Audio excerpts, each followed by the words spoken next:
പുറത്തുവരുന്ന റിപ്പോർട്ടുകൾ പ്രകാരം മലയാളത്തിലെ ആദ്യ 50 കോടി ചിത്രമായിരുന്നു ദൃശ്യം. 2013 ഡിസംബർ 19 പുറത്തിറങ്ങിയ ചിത്രം അന്നുവരെയുള്ള എല്ലാ റെക്കോർഡുകളെയുമാണ് മറികടന്നത്. 75 കോടിയായിരുന്നു ആദ്യ ഭാഗം തിയേറ്ററുകളിൽ നിന്ന് കളക്ട് ചെയ്തിരുന്നത്. തമിഴ്, തെലുങ്ക്, ഹിന്ദി, കന്നഡ തുടങ്ങിയ ഭാഷകളിലേക്ക് ചിത്രം റീമേക്ക് ചെയ്യപ്പെട്ടിരുന്നു. മോഹൻലാലിനൊപ്പം മീന, അൻസിബ ഹസൻ, ആശാ ശരത്ത്, സിദ്ദീഖ്, എസ്തർ അനിൽ തുടങ്ങിയവരായിരുന്നു ചിത്രത്തിലെ പ്രധാന അഭിനേതാക്കൾ.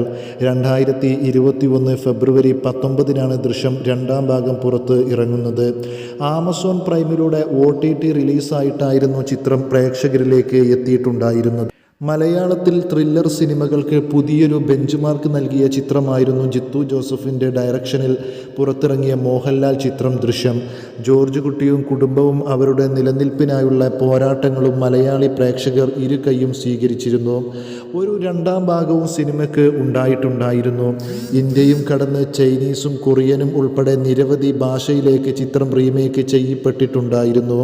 ചിത്രത്തിൻ്റെ സ്ക്രിപ്റ്റ് വർക്കുകൾ പൂർത്തിയായെന്നും 2025 അവസാനത്തോടെ ചിത്രം തിയേറ്ററുകളിൽ എത്തുമെന്നാണ് ഇപ്പോൾ പുറത്തുവരുന്ന റിപ്പോർട്ടുകളിൽ നിന്ന് മനസ്സിലാകുന്നത്.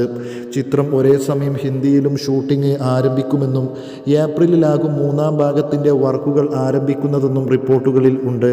ദൃശ്യം മൂന്നാം ഭാഗത്തിൻ്റെ ക്ലൈമാക്സ് തൻ്റെ കയ്യിലുണ്ടെന്നും എന്നാൽ കൃത്യമായ രീതിയിൽ ഒരു കഥ ഒത്തുവന്നാൽ മാത്രമേ മൂന്നാം ഭാഗത്തെപ്പറ്റി ആലോചിക്കുന്നുള്ളൂ എന്നും ജിത്തു ജോസഫ് മുമ്പ് വെളിപ്പെടുത്തിയിട്ടുണ്ടായിരുന്നു.